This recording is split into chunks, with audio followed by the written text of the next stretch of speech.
here to show you our new transaction splitter in the Tiller Labs add-on. You can see here I've got a transaction sheet with a couple of transactions that we're going to split in this demo. So I'm going to start by going up to the add-ons menu and load Tiller Labs. And if you go to the tools menu, you'll see this new split transaction workflow. So I'm going to click on the transaction I want to split before I load the workflow. I can click the whole row if I'd like. I can click any part of the row, but it will pull it in just the same. So I'm going to pick this first one with Amazon.com, and I'm going to split transaction.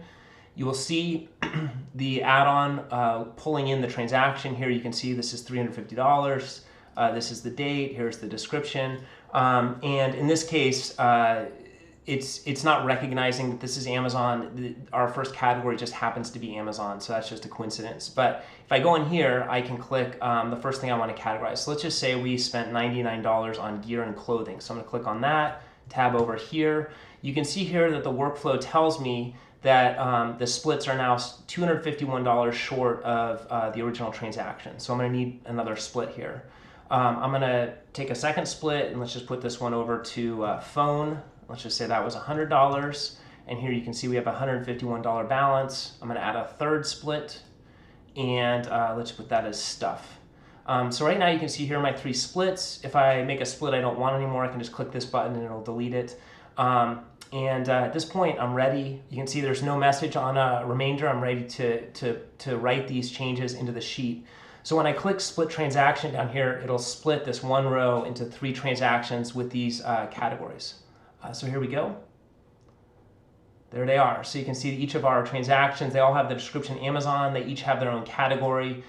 Here are the split amounts. And you can see here we save, if you happen to have a note column in your transaction sheet, many of us do, it will write some information about how the splits were created and when in there.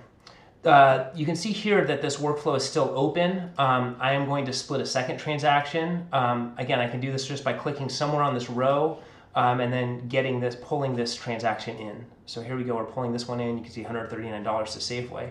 In this case, let's say I got $40 cash back at Safeway, the rest was groceries. So let's do this split here.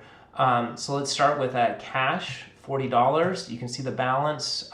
It recognizes as $99. I'm going to add another split, groceries, and then I'm going to write this split as well. So at this point, you can see I've broken each of these transactions into multiple. And when I'm done with creating splits, I can click done here, and it'll take me back to the tools menu. I hope this demonstration was helpful. Please let us know in the forums if you have any questions or enhancement requests. Thank you.